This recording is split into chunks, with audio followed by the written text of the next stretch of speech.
तो last part में हमने देखा था कि शियोकी और उसके दोस्त उस चैलेंज को पूरा कर रहे थे, जहां बहुत से कैंडिडेट्स तो पहले ही उस चैलेंज से बाहर हो जाते हैं। एंड में सिर्फ शियोकी, युआन और बाइली बचते हैं। ड्रोन्स ने उन्हें चारों तरफ से घेर लिया था। शियोकी को बचाने के लिए बाइली और युआन अपनी कुर्बानी दे देते हैं, पर शियोकी को आगे एंशिएंट टेम्पल का एक बंदा मिलता है जिसे शियोकी हरा देता है। लेकिन वो बस एक इल्यूजन था जो शियोकी को थोड़ी देर के लिए एंशिएंट टेम्पल में ले जाता है, जहाँ के लोग शियोकी को एंशिएंट टेम्पल में शामिल होने के लिए कहते हैं। पर शियोकी मना कर देता है और वापस आके अपना चैलेंज फिनिश करता है। साथ ही उसे बाद में पता चलता है कि नाइक्स अब 51% ठीक हो गई है, जिसकी वजह से शियोकी को नाइक्स की एक और एबिलिटी मिलने वाली थी। अब आगे इस पार्ट की शुरुआत में हम एंशिएंट गॉड चर्च के एक बंदे को देखते हैं, जिसे ग्रुप में मैसेज आता है कि सभी मेंबर्स ने अपनी जगह ले ली है और अब बस शिकार के आने का इंतजार हो रहा है। दूसरी तरफ हम देखते हैं कि सिटी में अलग अलग जगह पर एंशिएंट टेम्पल के लोग फैले हुए हैं और कुछ एंशिएंट गॉड चर्च के बंदे शियोकी के घर पर भी नजर रखे हुए थे। इस तरफ किंग जू कैंप में बाकी कैंडिडेट्स के साथ नहाने आता है, जहां जैसे ही वो पूल में उतरता है बाइली और युआन उस पर 2 फिंगर क्रॉसिंग पॉइंट का इस्तेमाल करते हैं, जिसकी वजह से किंग जू एकदम उछलकर थोड़ी दूर गिरता है और गुस्से में किंग जू बाइली से कहता है, क्या तुम मुझसे पिटना चाहते हो?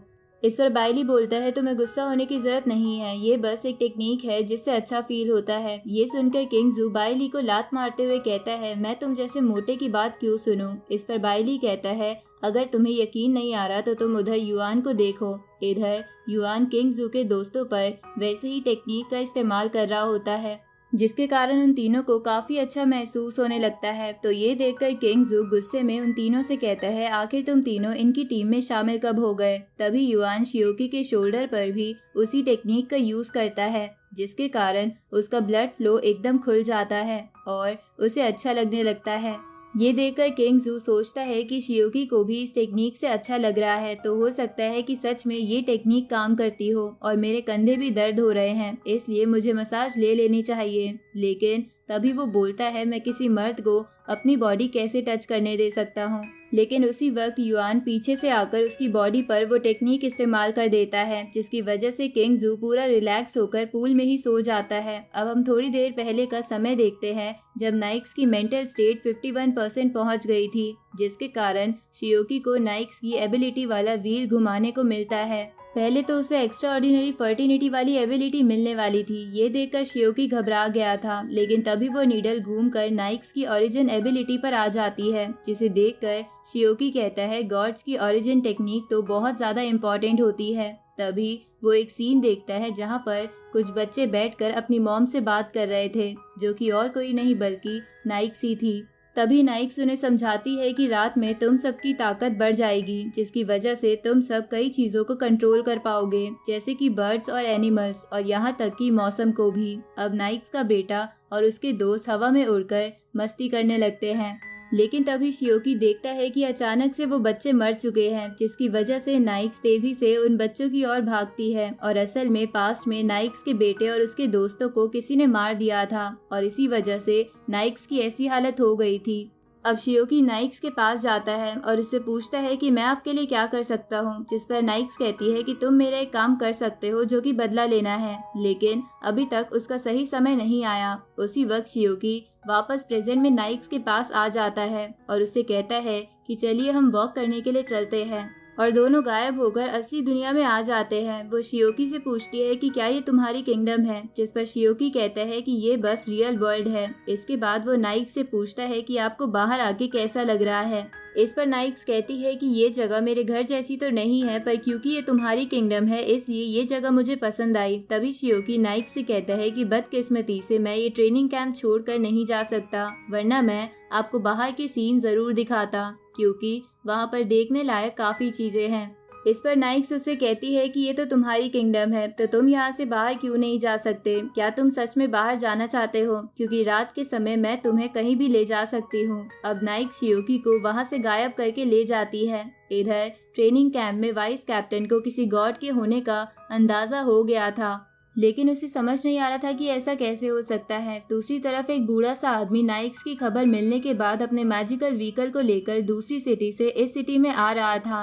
साथ ही इस तरफ एंशिएंट गॉड चर्च को भी पता चल गया था कि नाइक्स इस वर्ल्ड में आ गई है। इधर शियोकी के भाई का डॉग लगातार गेट के बाहर देखकर भौंक रहा था, पर शियोकी का भाई उसे चुप करा के उसका तोड़ा हुआ वाज डस्टबिन में फेंकने लगता है। ये देखकर शियोकी की आंट उसके भाई से कहती है कि तुम बिल्कुल अपने भाई पे गए हो, क्योंकि वो भी मदद कराने में पीछे नहीं हटता था। इधर शियोकी और नाइक्स खिड़की से इन दोनों को देख रहे थे। तभी नाइक्स शियोकी से पूछती है, ये दोनों तुम्हारे फ्रेंड्स हैं? जिस पर शियोकी कहता है, नहीं, ये मेरे रिलेटिव्स हैं। तभी वो अपने घर के बाहर नाइट वॉचर टीम के कैप्टन को देखता है, जो प्रोटेक्शन शीट चेक करने वहाँ आए थे।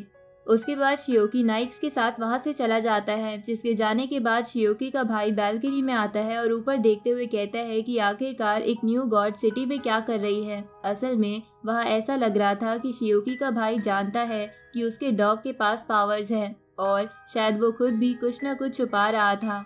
इधर शियोकी और नाइक्स बेस कैंप के वाइस कैप्टन के पास आते हैं, जहां नाइक्स शियोकी से पूछती है कि क्या ये भी तुम्हारा दोस्त है। इस पर शियोकी हाँ करता है। तभी वाइस कैप्टन अपना इंट्रोडक्शन देते हैं और नाइक्स से उसका नाम पूछते हैं, जहां नाइक्स जैसे ही अपना नाम बताती है, वाइस कैप्टन एकदम से घबरा जाते हैं और मन में बोलते हैं कि ये तो नाइट की देवी है। इसके बाद वाइस कैप्टन नाइक्स से कहते हैं कि मुझे नहीं पता कि आप मेरे सिटी में क्यों आई हैं, तो आप ही मुझे बता सकती हैं कि मैं आपकी कैसे मदद कर सकता हूँ। इस पर नाइक्स कहती है कि मैं यहाँ अपने बेटे को ढूंढने आई हूँ। लेकिन तभी शियोकी बात उठाते हुए कहते हैं कि ये यहाँ गॉड के एजेंट को ढूंढने आई है ताकि वो उसे अपनी पावर दे सके। तो वाइस कैप्टन शियोकी से पूछते हैं कि क्या इन्हें वो एजेंट मिल गया। जिस पर शियोकी बोलता है, हाँ, इन्हें वो मिल गया और वो मैं ही हूँ। ये सुनकर वाइस कैप्टन हैरान हो जाते हैं और शियोकी से बोलते हैं कि तुम्हारे पास मिशेल की गॉड पावर्स है ना। जिस पर शियोकी कहता है कि हाँ, मेरे पास वो भी है, लेकिन नाइक्स ने मुझे अपना एजेंट बना लिया है। अब शियोकी नाइक्स को वहाँ से वापस चलने के लिए कहता है, जहां उसके जाने के बाद वाइस कैप्टन शियोकी से पूछते हैं कि बच्चे ये सब क्या चल रहा है। इस पर शियोकी उनसे झूठ कहता है कि नाइक्स का ब्रेसलेट खो गया था और उसे ढूंढने के बदले उन्होंने मुझे अपनी पावर्स दी है। ये सुनकर वाइस कैप्टन कहते हैं कि इस देश में पहली बार हुआ है कि किसी को 2 गॉड्स की पावर मिली है। जिस पर शियोकी कहता है, अब ये हो गया है। इस तरफ वो ओल्ड मैन अपनी मैजिकल व्हीकल से दूसरी सिटी से इस सिटी में आ रहा होता है। उसका ड्राइवर बताता है कि नाइक्स वापस जा चुकी है, तो वो ओल्ड मैन भी उस व्हीकल को वापस ले जाने को बोलता है। आगे नाइट वॉचर टीम के हेडक्वार्टर से नाइट वॉचर की टीम को ये मैसेज आता है कि शियोकी को 2 गॉड्स की पावर मिली है, इसलिए उसे सेफ रखना बहुत जरूरी है।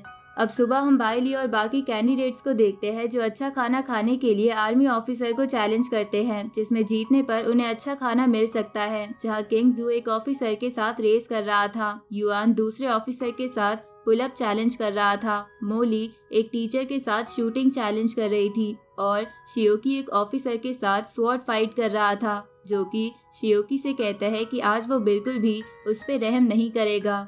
इधर बाइली बोलता है कि जो भी मैच जीतेगा उसे मेरी तरफ से काफी सारे गिफ्ट्स मिलेंगे। तो ये सुनकर सभी कैंडिडेट्स अपने दोस्त के साथ चीयर करने लगते हैं। इस तरफ Hong Ying night watcher team के साथ बेस पर आती है, जहां वो सीधा कैप्टन के साथ वाइस कैप्टन के रूम में चले जाते हैं, जहां वाइस कैप्टन उसे बताता है कि ड्रोन वाले चैलेंज के दौरान कुछ तो गड़बड़ हुई थी। हमने शियोकी से इस बारे में पूछा था, पर उसने हमें नहीं बताया, लेकिन अब तो मुझे बता रही हो कि मेरी टीम में गद्दार भरे पड़े हैं। तभी कैप्टन वाइस कैप्टन से कहता है कि हमारी team ancient God church team के मेंबर्स को कल के दिनों से ट्रैक कर रही है, लेकिन कल से वो सभी गायब हैं। पता नहीं ऐसा उन लोगों ने क्यों किया होगा। इस पर वाइस कैप्टन कहता है कि शुरुआत में तुमने ही मुझे ये ट्रेनिंग अरेंज करने के लिए कहा था और अब तुम कह रहे हो कि हमारी टीम में ही गद्दार हैं। यहाँ पर 20 से ज्यादा इंस्ट्रक्टर्स हैं, साथ ही मैं खुद यहाँ हूँ, इसलिए उस गद्दार को ढूंढने के लिए हमें ट्रेनिंग रोकने की कोई जरूरत नहीं है।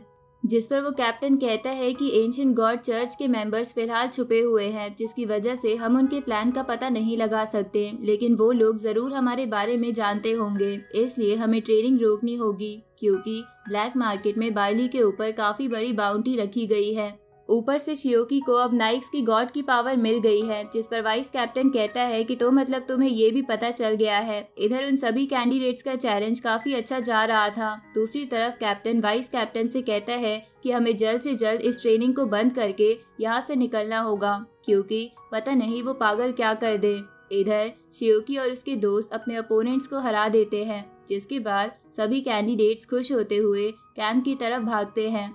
लेकिन तभी अनाउंसमेंट होता है कि ट्रेनिंग को कुछ समय के लिए बंद किया जा रहा है, इसलिए सब कैंडिडेट जल्दी से जल्दी कैंप से निकलने की तैयारी कर लें। आगे उन सभी कैंडिडेट्स को एक बस में बैठा दिया जाता है ताकि वो एक साथ कैंप से बाहर निकल सके। उसी वक्त होंग यिंग शियोकी को आवाज लगाती है तो शियोकी उसके पास जाकर उससे कहता है कि आप कैसे हो, जिस पर होंग यिंग उससे कहती है कि मैं ठीक हूँ और तुम भी पहले से काफी स्ट्रांग हो गए हो। तभी बाई ली शियोकी को बस में आने के लिए आवाज लगाता है तो शियोकी बस में चला जाता है, लेकिन वो समझ गया था कि कुछ तो गड़बड़ है। अब बस ट्रेनिंग कैंप से बाहर निकलने लगती है, जहां बाहर निकलते ही उन सबके लेवल्स बढ़ जाते हैं क्योंकि ट्रेनिंग कैंप पर सील लगी हुई थी। आगे बाई ली बस में मोली के लिए गाना गाने लगता है, जिस वजह से मोली शर्माती है। इधर शियोकी सोचता है कि अगर मेरा लेवल बढ़ गया है तो ऐसा हो सकता है कि मैं मेंटल हॉस्पिटल का अगला दरवाजा भी खोल सकूं। इधर एंशिएंट गॉड चर्च की एक मेंबर एक सीक्रेट आर्मी बस पर आती है और वहां से सारे मेंबर्स और सिक्योरिटी को पत्थर बना देती है। उसके बाद वो कुछ मिसाइल्स को एक्टिवेट करके उस बस को उड़ा देती है, जिससे वो मिसाइल्स बस से टकराती है, जिसकी वजह से बहुत बड़ा धमाका होता है। अब इसी के साथ ये पार्ट यहीं पे खत्म होता है।